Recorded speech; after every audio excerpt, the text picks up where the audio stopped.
The left is all talk. We know this is true. They say they stand for something, but it's actually the exact opposite because, duh, they're liars. So when they say they stand for women's rights, I laugh because it's just not true. Yeah, right. I hear a lot of conservatives say that they're not feminists, and I get it.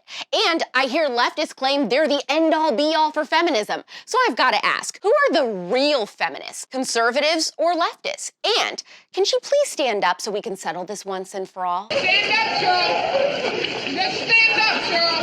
Just stand up and go on. On this special episode of POPlitics, we're gonna decide who is actually pro-woman. And trust me, the result will shock you.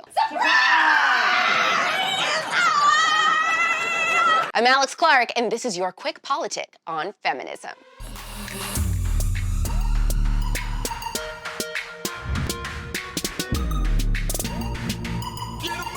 If you pay any attention to social media, then you're likely up to speed with the word on the street. Apparently, women in the West are being oppressed at record rates. Women's suffrage too. It's like women's equality never happened. Is your husband home? No, Is there a man here I can talk to? not right now. I see. Is there anybody in this house that can vote? I've been voting all my life. Well, I mean, since I was old enough. This is not against the law? No, it is not. So let's do a little recap to see how far we've come, shall we? The first wave took place from around the 1830s to the early 1900s. Now, their cause was legit. Women literally could not vote, so women's suffrage was a major focus at the time. Women, we have spent decades fighting for our right to vote. So when you go to those booths and cast your ballot, remember, Warren G. Harding is way the cutest! See, this is the sort of rah-rah feminism I can get behind. The right to actually vote, not the hate our men, dye our hair blue, abort the babies kind. Mostly I feel feminine or non-binary.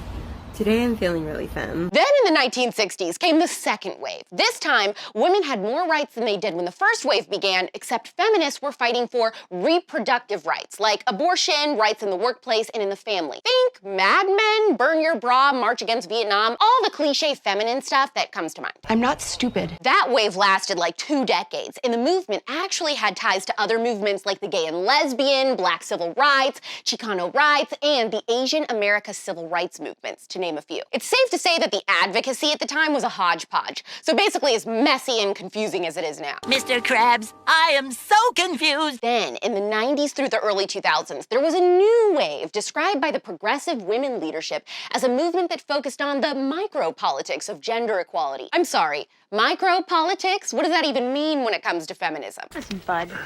Hey, this is the 90s.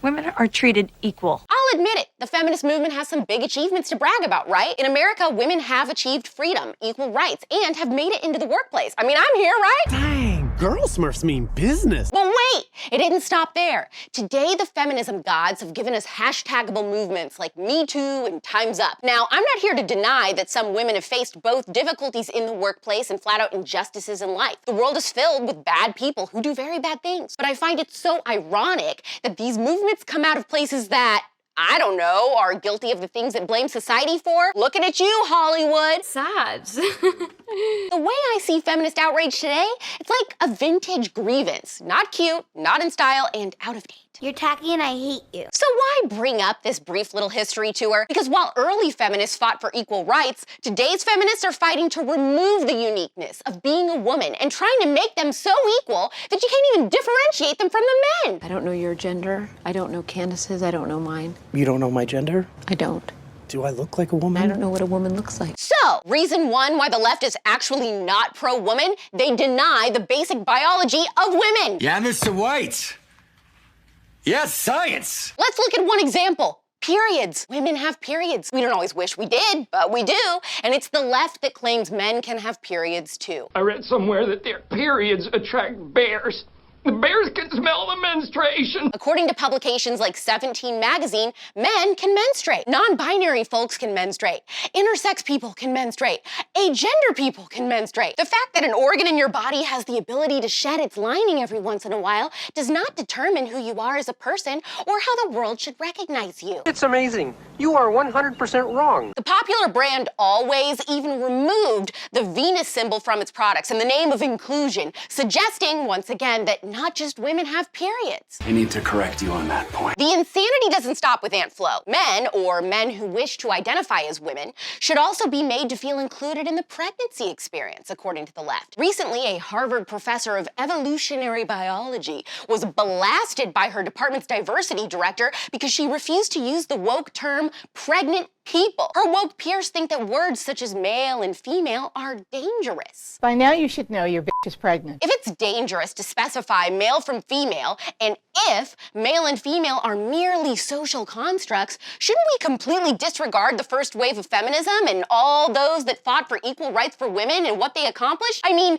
they only fought for the rights of biological women. Sounds pretty dangerous and exclusive of them. They're not gonna let you in at the country club with that. I wonder what the OG feminists would have thought of modern leftist feminists hell-bent on including men in bodily female functions like, you know, breastfeeding. I'm sorry, I mean chest feeding. No, wait, body feeding. We're literally eliminating language pertaining to inherently female traits. You know, that's breast milk. So technically, someone's chest cannot feed a child. Only the breast produces milk, which means that a baby can only be fed by a breast, not a chest, okay? And don't even get me started with the image that body feeding leaves in my mind. Everybody's been real nice. Well, that's because you have big jugs. In all seriousness, though, leftists are eliminating female-centered words, denying the unique biological functions of women, and acting like this is all inclusive. How is it inclusive when you don't let biological women acknowledge that their own bodies are different from men? I am very cute, I am very alone, and I'm very protective of my body. Reason 2 why the left is not pro-woman, they want to deny them the ability to defend themselves. It is no secret that the left wants to ban all things guns, but there is a reason conservatives call firearms the great equalizer. It doesn't matter if you're buff, a noodle, or a worm like me. Give a girl a firearm and we can keep ourselves and our families safe just like everyone else. Shut up and keep your hands to yourself or I'll cut your little pecker off. But the left doesn't want that. They preach that women should be powerful and stand up for ourselves, but they take away the thing that actually allows us to do that. I'll kill you. I'll kill you. Women owning firearms gives us a strong defense in attacks, home invasions, and more. Giving someone a gun levels the playing field to people bigger than us. Do these leftists want women to stay in danger? Because they should be terrified to find that female gun ownership has risen 40% just this year.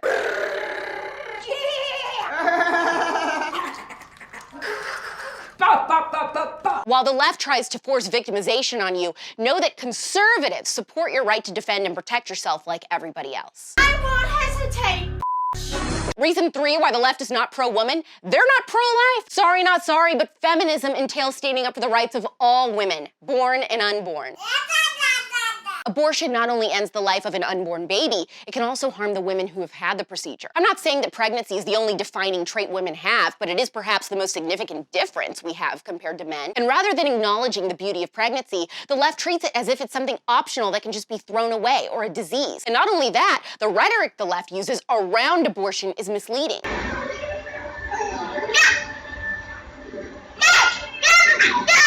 They call it healthcare, which is weird because I was under the impression that true healthcare involves a doctor doing their absolute best to save their patients. In pregnancy, there are 2 separate patients. Killing one on purpose isn't healthcare. Let's go make a killing. Abortion is a violent act committed against the unborn, but it is also an act committed against women's bodies. It doesn't get any more anti-woman than that. Some of you may die, but it's a sacrifice I am willing to make.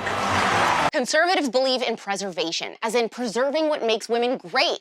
That is feminism. To acknowledge the distinctions in biological functions in today's crazy times is to preserve science. And it ultimately means to respect the general differences that make women so great. It's not that women are better than men, and it's not that women should root their identity in one cinnamon roll cut way. But it also shouldn't be controversial to publicly say, yeah, women can get their period, have babies, and maybe even breastfeed. Sorry, men, but you've got to sit these experiences out. out. And if other women disagree with us on this, we don't wish to silence you. I don't know why Dion's going out with a high school boy. They're like dogs. You have to clean them and feed them, and they're just like these nervous creatures that jump and slobber all over you. Preserving womanhood doesn't just stop there. To defend women is to defend their right to self-defense, as in the Second Amendment. To defend women also means to defend those who cannot do so for themselves. The most vulnerable females we can all defend are those in the womb, whose lives have the ability to change our world. I'm a big tough girl. I tie my own sandals and everything. So maybe some of you CUTEservatives don't identify as feminists because the left has ruined the word and the original intent of the movement over all these decades. But